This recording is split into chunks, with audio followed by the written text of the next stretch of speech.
اللہ کی بندگی کرو, تمہارا کوئی خدا اس کے سوا نہیں ہے, تم نے محض جھوٹ گھڑ رکھے ہیں. اے برادران قوم, اس کام پر میں تم سے کوئی اجر نہیں چاہتا, میرا اجر تو اس کے ذمہ ہے جس نے مجھے پیدا کیا ہے. کیا تم عقل سے ذرا کام نہیں لیتے؟ اور میری قوم کے لوگوں, اپنے رب سے معافی چاہو, پھر اس کی طرف پلٹو, وہ تم پر آسمان کے دھانے کھول دے گا اور تمہاری موجودہ قوت پر مزید قوت کا اضافہ کرے گا. مجرموں کی طرح منہ نہ پھیرو نا. اب یہ جو چیز ہے نا, یہ فارمولا ہے. فارمولا کیا ہے؟ ایک تو کیا ہے کہ قوم کے پاس جب کوئی مطلب میرے اور آپ کے پاس جب کوئی اللہ کی بات لے کر پہنچ جائے نا, اور اللہ کی بات ہمیں سنانا شروع کر دے, اور وہ اللہ کی بات ہمارے دل کے اندر آنا شروع ہو جائے, اس وقت ہمارا معاملہ یہ نہیں ہونا چاہیے کہ ہم جو ہے, جو ہم نے پرانے اپنے جو ہے مقاصد زندگی بنا کے رکھے ہوئے تھے, میں تو زندگی میں یہ کروں گی, یہ کروں گی, اس طرح کروں گی, اس طرح کروں گی. ارے یار, اب کیا ہوا کہ میں نے جو ہے نا اس دفعہ دورہ قرآن اٹینڈ کر لیا, اور دورہ قرآن اٹینڈ کرنے کے بعد تو مجھے یہ سمجھ میں آیا کہ یہ چیز بھی میری زندگی کی صحیح نہیں ہے, اور یہ چیز بھی صحیح نہیں ہے. اب میں اس چیز کو تو صحیح کر سکتی ہوں, لیکن میں اتنی بڑی چیز کو کیسے صحیح کر سکتی ہوں؟ اور پھر میں خاموش ہو جاؤں اور میں کہوں کہ نہیں, بس ٹھیک ہے, بہت اچھی بات ہے, مجھے ثواب مل گیا, دورہ قرآن میں نے اٹینڈ کر لیا, کچھ چھوٹی موٹی تبدیلیاں میں نے کر لی ہیں. جب نکلتی ہوں گھر سے نا, تو وہ جارجٹ کا دوپٹہ ذرا پھیلا کے اوڑھ لیتی ہوں, پہلے گلے میں پڑا رہتا تھا. اللہ کہہ رہا ہے جھوٹ مت گھڑو نا, مطلب اپنے آپ کو خامخواہ میں سیٹسفائی نہیں کرو, بلکہ کیا کرو, استغفار کی نعمت کے ساتھ, جو نعمت ہے اللہ کی طرف سے, اللہ کی طرف پلٹ جاؤ نا. جب تم استغفار کر کے اللہ کی طرف پلٹ جاؤ گے, تو وہ آسمان کے دھانے کھولے گا نا. اب آسمان کے دھانے جو کھلیں گے, اس میں پراسپیرٹی بھی آئے گی, اس میں رزق بھی ملے گا, اس میں آپ کی آپ کو بہترین جو ہے مطلب نوکری کے ذرائع بھی کھلیں گے, آپ کے پاس اولاد بھی ہوگی, آپ کے پاس اور نعمتیں بھی آئیں گی. اور اگر استغفار, سچی استغفار کے ساتھ پلٹے, تو سب سے بڑا جو فائدہ ہوگا وہ یہ کہ اللہ تعالیٰ ہدایت کے دروازے کھول دے گا نا. یعنی جو آسمان سے کھلتے ہیں دروازے, وہ ہدایت کے دروازے مجھے, میرے, اور ہم کہتے نا نہیں اصل میں نا باجی میں نا اتنا نہیں کام کر سکتی نا, میرا مسئلہ یہ ہے کہ میں چھوٹی چھوٹی چیزیں کر سکتی ہوں, یہ بڑی بڑی تبدیلیوں کی جو بات قرآن کرتا ہے نا, یہ میں تو بڑی کمزور ایمان والی ہوں. استغفار کریں, یعنی ہم اگر ہمارا معاملہ یہ ہو جائے نا کہ ہم اللہ سے توبہ کر کے اللہ سے کہیں, اللہ تعالیٰ ہمت نہیں پاتی اپنے اندر, آپ مضبوط بنا دیجئے, اس طرح سے اللہ کے پاس پلٹیں گے. یقین کیجئے پیاری بہنوں, جو ہے اللہ کے راستے پر چلنا جو مشکل لگ رہا ہوتا ہے نا, اللہ تعالیٰ اس کو آسان کر دیتا ہے جب انسان جو ہے وہ مطلب سچائی کے ساتھ اللہ کی طرف پلٹ کے اس سے معافی مانگتا ہے نا. مجرموں کی طرح منہ نہ پھیرو. انہوں نے جواب دیا, اے ہود, تو ہمارے پاس کوئی صریح شہادت لے کر نہیں آیا, اور تیرے کہنے سے ہم اپنے معبودوں کو نہیں چھوڑ سکتے, اور تجھ پر ہم ایمان لانے والے نہیں ہیں. ہم تو یہ سمجھتے ہیں کہ تیرے اوپر ہمارے معبودوں میں سے کسی کی مار پڑ گئی ہے. ہود نے کہا, میں اللہ کی شہادت پیش کرتا ہوں, اور تم گوار ہو کہ یہ جو اللہ کے سوا دوسروں کو تم نے خدائی میں شریک ٹھہرا رکھا ہے, میں اس سے بیزار ہوں. تم سب کے سب مل کر میرے خلاف اپنی کرنی میں کسر نہ رکھو, اور مجھے ذرا مہلت نہ دو. میرا بھروسہ اللہ پر ہے, جو میرا رب بھی ہے اور تمہارا رب بھی ہے. کوئی جاندار ایسا نہیں جس کی چوٹی اس کے ہاتھ میں نہ ہو. بے شک میرا رب سیدھی راہ پر ہے. اگر تم منہ پھیرتے ہو تو پھیر لو. جو پیغام دے کر میں تمہارے پاس بھیجا گیا تھا, وہ میں تمہیں پہنچا چکا ہوں. اب میرا رب تمہاری جگہ دوسری قوم اٹھائے گا, اور تم اس کا کچھ نہ بگاڑ سکو گے. یقیناً میرا رب ہر چیز پر نگران ہے. ایک تو اس بات کو نا بار بار سوچا کریں ایز اے پاکستانی بھی نا, کہ اللہ نے بڑی عزت دی ہے پاکستانی بنا کے نا. دنیا میں کہیں چلے جائیے, آپ کے پاس نا ایک چیز ہے, یعنی چاہے ہم کیسے ہی ہیں نا, لیکن بہرحال ہمارا سر تھوڑا سا بلند, سر فخر سے تھوڑا سا رہتا ہے اکڑا ہوا نا. اس کو اکڑ نہ بنائیے, اللہ نے بڑی نجات دی ہے ہمیں پاکستانی بنا کے نا.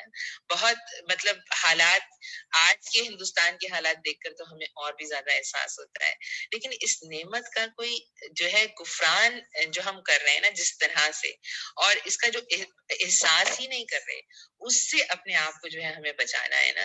ورنہ اللہ تعالیٰ یہ کہتا ہے کہ جب ایک قوم جو ہے وہ کفران نعمت کرتی ہے, اللہ تعالیٰ اس کو ہٹا کے دوسری قوم کو لے آتا ہے. یعنی اس لحاظ سے ہمیں من حیث القوم سوچنا چاہیے. اصل میں ہم اپنی پرائیویٹ زندگیوں میں اتنے مصروف رہتے ہیں نا کہ قوم ووم تو ہمیں یاد ہی نہیں آتی نا.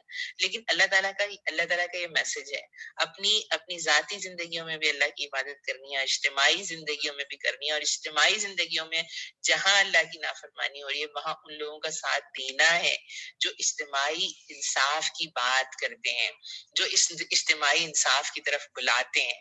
ان لوگوں کا ساتھ دینا، ان کو ڈھونڈنا ہے اور ان کا ساتھ دینا ہے.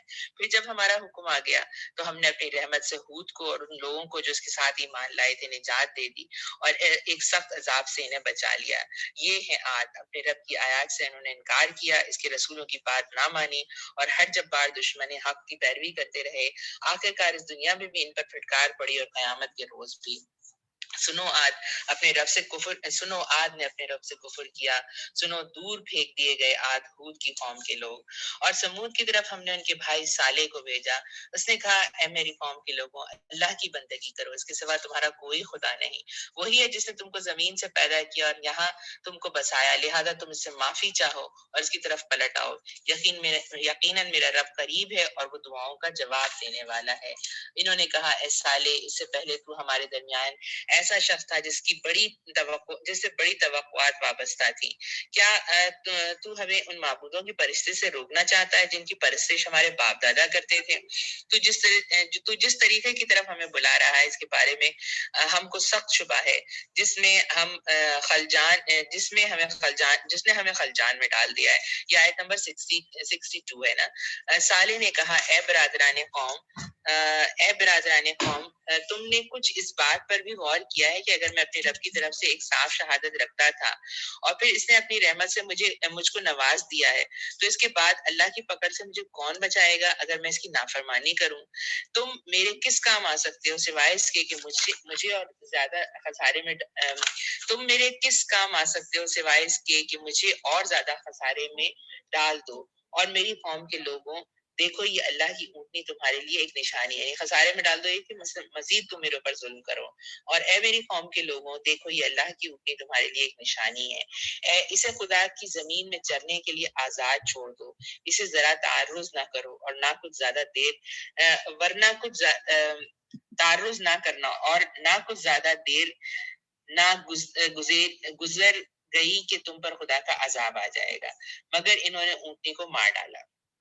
اس پر صالح علیہ السلام نے ان کو خبردار کر دیا کہ بس اب 3 دن اپنے گھروں میں اور بس لو، یہ ایسی میعاد ہے جو جھوٹی نہ ثابت ہوگی.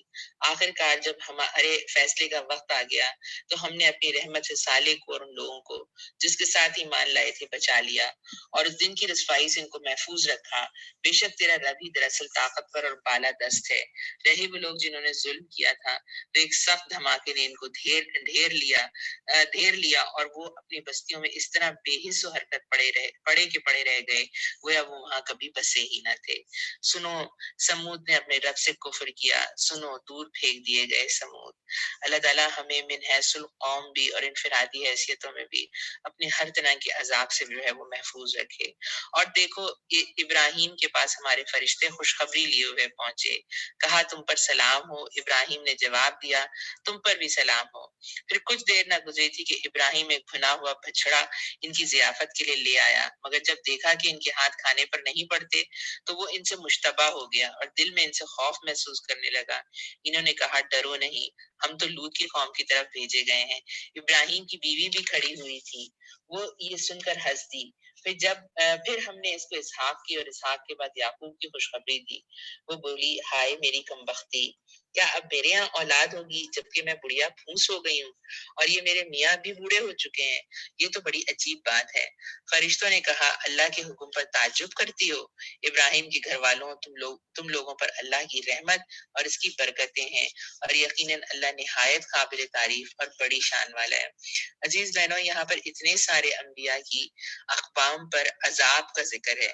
ایک ہی خوشخبری ہے وہ ابراہیم علیہ السلام کے قصے میں ہے اور وہ یہ کہ ابراہیم علیہ السلام کو اللہ تعالیٰ جو ہے وہ اسحاق علیہ السلام کی بشارت دے رہا ہے حضرت سارہ کو، اور ابراہیم علیہ السلام کو، اور ساتھ میں یہ بھی دے رہا ہے کہ ابھی آگے بھی جو ہے تمہاری جو ذریت ہے اس میں جو ہے اللہ تعالیٰ کی طرف سے رحمتیں اور برکتیں ہیں، اور یقیناً اللہ نہایت قابل تعریف اور بڑی شان والا ہے نا۔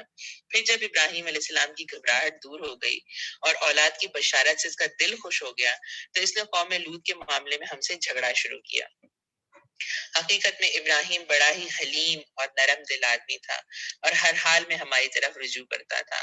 آخر کار ہمارے فرشتوں نے اس سے کہا، اے ابراہیم علیہ السلام، اس سے باز آ جاؤ، تمہارے رب کا حکم ہو چکا ہے، اور اب ان لوگوں پر وہ عذاب آ کر رہے گا جو کسی کے پھیرے نہیں پھر سکتا۔ ایک بات جو ہے نا وہ ضرور جو ہے یہ یہاں پر سوچیں کہ ابراہیم علیہ السلام کو بھی بہت اچھی طرح معلوم تھا کہ قوم لوط جو ہے وہ کس قسم کی برائی میں ملوث ہے نا، یعنی کتنا گھناؤنا فعل ہے، ایسا گناہ جو ان سے پہلے دنیا میں کسی نے نہیں کیا تھا، یعنی ہومو سیکسولیٹی کا جو گناہ ہے وہ اس سے پہلے لوط علیہ السلام کی قوم سے پہلے کسی نے نہیں کیا تھا۔ ابراہیم علیہ السلام کو ان کے بارے میں معلوم ہے، اس کے باوجود ابراہیم علیہ السلام اللہ تعالیٰ سے کہہ رہے ہیں کہ عذاب نہ بھیجیں۔ ان کو اس وقت بھی امید ہے کہ یہ اللہ کی طرف پلٹ کر آ جائیں گے اور سیدھے راستے پر آ جائیں گے۔ یعنی انبیاء کی جب یہ والی کیفیت ہمارے سامنے آتی ہے نا، تو ہمیں بھی یہ سوچنا چاہیے کہ ہم کتنی جلدی جو ہے وہ اپنے اطراف کے لوگوں سے مایوس ہو جاتے ہیں، اور اطراف کے لوگوں کے علاوہ ہم خود اپنے آپ سے بھی مایوس ہو جاتے ہیں، نہیں یار میں نہیں کر سکتی یہ کام مجھ سے نہیں ہونے والا۔ پتہ نہیں وہ کون سے نیک لوگ ہوتے ہیں، وہ فلانی باجی جو ہیں ان کے اندر لگتا ہے کوئی شاید کوئی خواہش ہی نہیں ہوتی ان لوگوں کے اندر جو اپنے آپ کو اتنا کنٹرول کر لیتے ہیں۔ اللہ تعالیٰ نے ہم سب کو اس بات پر قادر رکھا ہے کہ ہم اپنی خواہشات کو کنٹرول میں رکھیں، اور ساتھ میں جو ہے وہ اللہ تعالیٰ ہمیں یہ بات بھی سمجھاتا ہے کہ انسانوں سے مایوس نہیں ہونا چاہیے، انسانوں کے ساتھ معاملے کرتے رہنا۔ ہم بہت بہت بہتر لوگوں کے ساتھ زندگیاں گزار رہے ہیں۔ کیا ہوتا ہے، ایک نکچڑا میاں ہوتا ہے کسی کی ساس ذرا بد زبان ہوتی ہے، کسی کی نندیں ذرا سی ایسی ہوتی ہیں، کسی کو اپنے بھائی بہنوں سے جو ہے کچھ جائیداد اور وراثت میں مسائل ہوتے ہیں، کسی سے ہمارا دل ملتا ہے، کسی کے ساتھ ہمارا دل نہیں ملتا۔ اس سے زیادہ ہمارے پاس اور کون سے بڑے جو ہے مسائل ہوتے ہیں کہ جو ہم لوگوں سے جو ہے وہ بالکل بیزار ہو جاتے ہیں اور نا امید ہو جاتے ہیں۔ ہم کہتے ہیں وہ تو ڈالیں گی نہیں کبھی ہمیں الیکشن میں ووٹ، نہ ان کی گھنٹی بجانے کی ضرورت ہی کیا ہے نا، وہ جو ہے وہ تو کبھی آئیں گی نہیں درس قرآن کی محفل میں نا، آپ کو نہیں پتا، آپ یہاں نہیں رہتی نا، آپ کو نہیں معلوم ان کے گھر میں کیا کیا ہوتا ہے۔ انسانوں سے نا اتنا اللہ کے بندے ہیں سارے، اللہ تعالیٰ مطلب انسانوں کے ساتھ ہمارا معاملہ یہ ہونا چاہیے کہ ہم کوشش کرتے رہیں، امید کے ساتھ رہیں، ذہانت کے ساتھ رہیں انسانوں کے ساتھ۔ ٹھیک ہے اگر کوئی آدمی بالکل نہیں مانتا ہماری بات، اپنی انرجی کسی اور پر لگائیں، لیکن مایوس نہیں ہو، کیا پتا کب اللہ تعالیٰ کس کا دل جو ہے وہ پلٹ دے۔ خیر بہرحال اب بات کیا ہے کہ لوط علیہ السلام کی قوم کا جو ہے وہ گناہ اتنا شدید اور اتنا زیادہ ہے کہ اللہ تعالیٰ نے اپنے فرشتوں کو بھیج دیا ہے کہ اب اس قوم کو جو ہے وہ ختم کر دیا جائے گا۔ آگے اللہ تعالیٰ کہتے ہیں، اور جب ہمارے فرشتے لوط کے پاس پہنچے تو ان کی آمد سے وہ بہت گھبرایا اور دل تنگ ہوا۔ یعنی اب ان کا بھی یہی حال ہے جو ابراہیم علیہ السلام کا تھا۔ کہنے لگے آج بڑی مصیبت کا دن ہے، ان مہمانوں کا آنا تھا کہ اس کی قوم کے لوگ بے اختیار گھر کی طرف دوڑ پڑے۔ پہلے سے وہ ایسی ہی بدکاریوں کے خوگر تھے۔ لوط نے ان سے کہا، بھائیوں یہ میری بیٹیاں موجود ہیں، تمہارے لیے پاکیزہ تر ہیں، کچھ خدا کا خوف کرو اور میرے مہمانوں کے معاملے میں مجھے ذلیل نہ کرو۔ کیا تم میں کوئی بھلا آدمی نہیں ہے؟ انہوں نے جواب دیا، تجھے تو معلوم ہی ہے کہ تیری بیٹیوں میں ہمارا کوئی حصہ نہیں، اور تو یہ بھی جانتا ہے کہ ہم چاہتے کیا ہیں۔ لوط نے کہا، کاش میرے پاس اتنی طاقت ہوتی کہ تمہیں سیدھا کر دیتا، یا کوئی مضبوط سہارا ہی ہوتا کہ اس کی پناہ لیتا۔ تب فرشتوں نے اس سے کہا، اے لوط، ہم تیرے رب کے بھیجے ہوئے فرشتے ہیں، یہ لوگ تیرا کچھ نہ بگاڑ سکیں گے، بس تو کچھ رات رہے اور اپنے اہل و عیال کو لے کر نکل جا، اور دیکھ تم میں سے کوئی شخص پیچھے پلٹ کر نہ دیکھے، مگر تیری بیوی ساتھ نہ جائے گی، کیونکہ اس پر بھی وہی کچھ گزرنے والا ہے جو ان لوگوں پر گزرنا ہے۔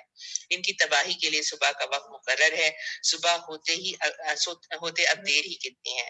پھر جب ہمارے فیصلے کا وقت آن پہنچا تو ہم نے اس بستی کو تل پٹ کر دیا اور اس پر پکی ہوئی مٹی کے پتھر تابا توڑ برسائے، جن میں سے ہر پتھر تیرے رب کیا نشان زدہ تھا، اور ظالموں سے یہ سزا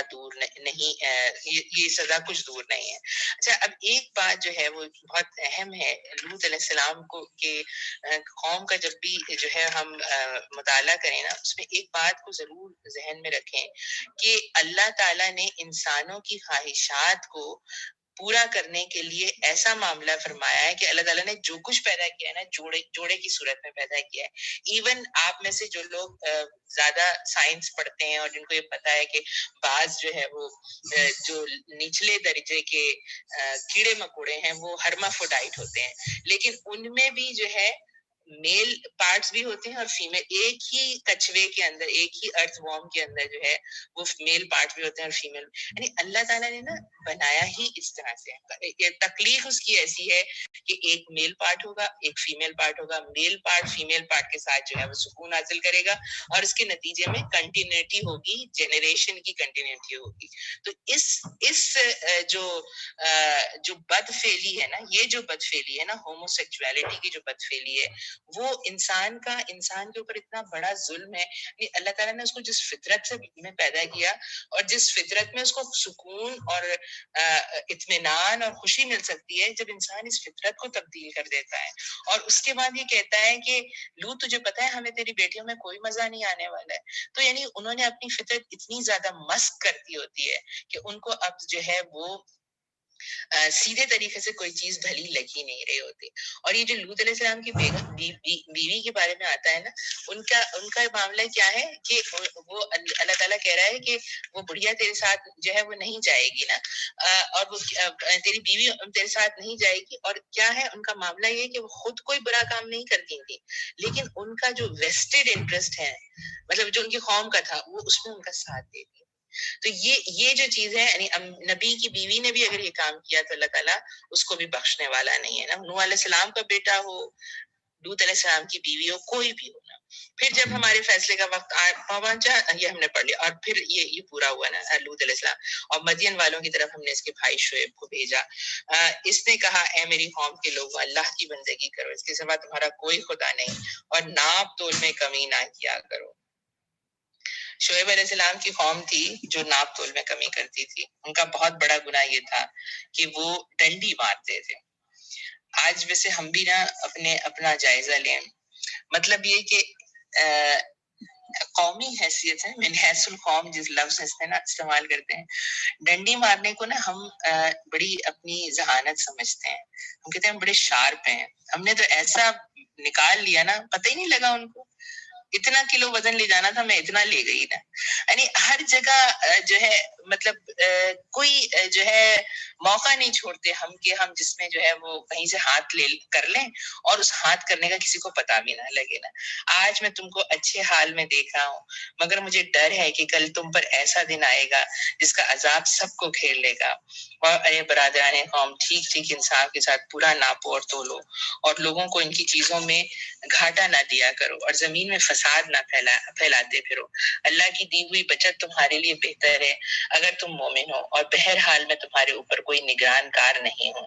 انہوں نے جواب دیا اے شعیب، کیا تیری نماز تجھے یہ سکھاتی ہے کہ ہم سارے معبودوں کو چھوڑ دیں جن کی پرستش ہمارے باپ دادا کرتے تھے، یا یہ کہ ہم کو اپنے مال میں سے اپنے منشا کے مطابق تصرف کرنے کا اختیار نہ ہو؟ بس تو ہی ایک عالی ظرف اور استباز آدمی رہ گیا ہے. شعیب علیہ السلام نے کہا بھائیوں، تم خود ہی سوچو، اگر میں اپنے رب کی طرف سے ایک کھلی شہادت پر تھا، پھر اس نے اپنے یہاں سے مجھ کو اچھا رزق بھی عطا کیا، تو اس کے بعد میں تمہاری گمراہیوں اور حرام خوریوں میں تمہارا شریک حال کیسے ہو سکتا ہوں؟ اور میں ہرگز نہیں چاہتا کہ جن باتوں سے میں تم کو روکتا ہوں ان کا خود ارتکاب کروں. میں تو اصلاح کرنا چاہتا ہوں جہاں تک میرا بس چلے، اور یہ جو کچھ میں کرنا چاہتا ہوں اس کا سارا انحصار اللہ کی توفیق پر ہے. اس پر میں نے بھروسہ کیا اور ہر معاملے میں کس کی طرف رجوع کیا. پیاری بہنوں، ہم آج کا جو ہمارا اپنا معاملہ ہے نا، کہ جب ہم کسی مطلب جب ہمیں کوئی پکڑتا ہے نا تو ہم اس کے سامنے کہتے ہیں کہ جی آپ کیا سمجھتی ہیں، آپ ہی پرہیزگار ہیں، ہم بھی نماز پڑھتے ہیں، ہم بھی روزہ رکھتے ہیں، ہم بھی اپنے مال میں سے زکوٰۃ دیتے ہیں، ہم بھی حج اور عمرے کرتے ہیں. آپ اپنی زندگی گزاریے، ہمیں اپنی زندگی گزارنے دیجیے۔ ہم نے مذہب کو جو ہے عبادت کا دین بنا لیا ہے، ہم عبادتیں کر لیتے ہیں، ہم تو بلکہ اس سے زیادہ عبادتیں کرتے ہیں۔ یہ نماز روزے حج زکوٰۃ کے علاوہ بھی ہمارے پاس ہوتے ہیں، چہلم بھی ہوتا ہے، اور مزار پہ ہم فاتحہ بھی پڑھ لیتے ہیں، اور دم درود بھی کر لیتے ہیں، ہم بہت سارے کام کر لیتے ہیں۔ اللہ تعالیٰ یہاں کہہ رہا ہے کہ شعیب علیہ السلام کے قوم کے لوگوں نے بھی یہی کہا تھا کہ شعیب مطلب تیری نماز تجھے، ہماری نماز تو ہمیں یہ نہیں سکھا رہی کہ ہر چیز میں جو ہے ہم اپنی منشا کو چھوڑ دیں، ہم اپنی مرضی کو چھوڑ دیں۔ اب جو ہے شعیب علیہ السلام نے ان کو جواب کیا دیا، اور جو کچھ میں کرنا چاہتا ہوں اس کا سارا انحصار اللہ کی توفیق پر ہے، اسی کی طرف میں نے بھروسہ کیا اور ہر معاملے میں اسی کی طرف رجوع کرتا ہوں۔ جو لوگ بھی ہمیں نیکی کی طرف بلاتے ہیں نا، ان کے ساتھ جو ایٹیٹیوڈ ان جنرل انسانوں کا ہوتا ہے آج بھی میرے اور آپ کے زمانے میں، وہ کچھ اسی طرح کا ہوتا ہے، کچھ اسی طرح کے الفاظ ہوتے ہیں جو ہم بھی ان لوگوں کے لیے کہہ رہے ہوتے ہیں۔ اور اے برادران قوم، میرے خلاف تمہاری ہر دھرمی کہیں یہ نوبت نہ پہنچا دے کہ آخرکار تم پر وہی عذاب آ کر رہے جو نوح اور یا ہود یا صالح کی قوم پر آیا، اور لوط کی قوم تو تم سے کچھ زیادہ دور بھی نہیں ہے۔ دیکھو اپنے رب کی معافی مانگو اور اس کی طرف پلٹ آؤ، بے شک میرا رب رحیم ہے اور اپنی مخلوق سے جو ہے وہ محبت رکھتا ہے۔ یعنی دیکھیے پیاری بہنوں، اللہ تعالیٰ جو ہے سنگ دل نہیں ہے، بے رحم نہیں ہے۔ یہ آپ لوگوں میں سے جن کے پاس تفہیم القرآن ہے، وہ تفہیم القرآن جو جلد دوم ہے، اس میں صفحہ نمبر 363 جو ہے وہ نکال کر ذرا حاشیہ نمبر 101 پڑھیں نا، اور اس میں اللہ تعالیٰ مطلب انہوں نے اس کی تفسیر میں لکھا ہوا ہے کہ اللہ تعالیٰ اپنی مخلوق کے ساتھ کوئی دشمنی نہیں رکھتا نا، کہ خواہ سزا دینے کا اس کا جی چاہ رہا ہو، کہ بندوں کو مار مار کے وہ خوش ہو رہا ہو، بلکہ جب ان کی سرکشیاں حد سے زیادہ بڑھ جاتی ہیں تو پھر اللہ تعالیٰ جو ہے وہ ان کے گناہ اتنے زیادہ ہو جاتے ہیں کہ ان کو ختم کر دینا ہی جو ہے وہ باقی انسانیت کی بھلائی کے لیے ضروری ہوتا ہے۔ انہوں نے جواب دیا، اے شعیب تیری بہت سی باتیں تو ہماری سمجھ ہی میں نہیں آتی، اور ہم دیکھتے ہیں کہ تو ہمارے درمیان ایک بے زور آدمی ہے، تیری برادری نہ ہوتی تو ہم تجھے کب کا سنسار کر چکے ہوتے، تیرا بلبوتا تو اتنا نہیں کہ ہم پر بھاری ہو۔ شعیب علیہ السلام نے کہا، بھائیوں کیا میری برادری تم پر اللہ سے زیادہ بھاری ہے کہ تم نے برادری کا تو خوف کیا، اللہ کو بالکل پس پش ڈال دیا۔ جان رکھو جو کچھ تم کر رہے ہو وہ اللہ کی گرفت سے باہر نہیں۔ اے میری قوم کے لوگوں، تم اپنے طریقے پر کام کیے جاؤ اور میں اپنے طریقے پہ کام کرتا رہوں گا، جلد ہی تمہیں معلوم ہو جائے گا کہ کس پر ذلت کا عذاب آتا ہے اور کون جھوٹا ہے۔ تم بھی انتظار کرو اور میں بھی تمہارے ساتھ جو ہے وہ چشم برا ہوں۔ آخرکار جب ہمارے فیصلے کا وقت آ گیا تو ہم نے اپنی رحمت سے شعیب علیہ السلام اور اس کے ساتھی مومنین کو بچا لیا، اور جن لوگوں نے ظلم کیا تھا ان کو ایک سخت دھماکے نے ایسا پکڑا کہ وہ بستیوں میں بے حس و حرکت پڑے رہ گئے، گویا وہ کبھی وہاں رہے بسے ہی نہ ہو۔ سنو مدین والے بھی دور پھینک دیے گئے جس طرح سمود پھینک دیے گئے تھے، اور موسیٰ علیہ السلام کو ہم نے اپنی نشانیوں اور کھلی کھلی صنعت معموریت کے ساتھ فرعون اور اس کی ایان سلطنت کی طرف بھیجا، مگر انہوں نے فرعون کے حکم کی پیروی کی، حالانکہ فرعون کا حکم راستی پر نہ تھا۔ قیامت کے روز وہ اپنی قوم کے آگے آگے ہوگا اور اپنی پیشوائی میں انہیں دوزخ کی طرف لے جائے گا۔ کیسی بدتر جائے ورود ہے جس پر کوئی پہنچے، اور ان لوگوں پر دنیا میں بھی لعنت پڑی اور قیامت کے روز بھی پڑے گی۔ کیسا برا صلہ ہے جو کسی کو ملے۔ نہیں، دنیا کے جو بڑے بڑے لیڈر ہیں ان میں سے ہر ایک جو بڑا بنے، ہم آج کہتے ہیں نا کہ فرعون بھی ان کے سامنے جو ہے شرما جائے، آج کے فرعونوں کے پیچھے ذہن میں لے کر آئیں کہ کل جب یہ اللہ کے حضور کھڑے ہوں گے تو کتنی بڑی جو ہے ان کی فوج در فوج ہوگی جو ان کی اطاعت کر رہی ہے اس وقت دنیا میں، چاہے ان کے نام کچھ بھی ہوں نا، جو ان کی اطاعت کر رہا ہے وہ انہی کے ساتھ جو ہے انہی کے مقام پر پہنچے گا۔ کیسا برا صلہ ہے جو کسی کو ملے۔ یہ چند بستیوں کی سرگزشت ہے جو ہم تمہیں سنا رہے ہیں، ان میں بعض اب بھی کھڑی ہیں اور بعض کی فصل کٹ چکی ہے۔ ہم نے ان پر ظلم نہیں کیا، انہوں نے آپ ہی اپنے اوپر ستم کیا، اور جب اللہ کا حکم آ گیا تو ان کے وہ معبود جنہیں وہ اللہ کو چھوڑ کر پکارا کرتے تھے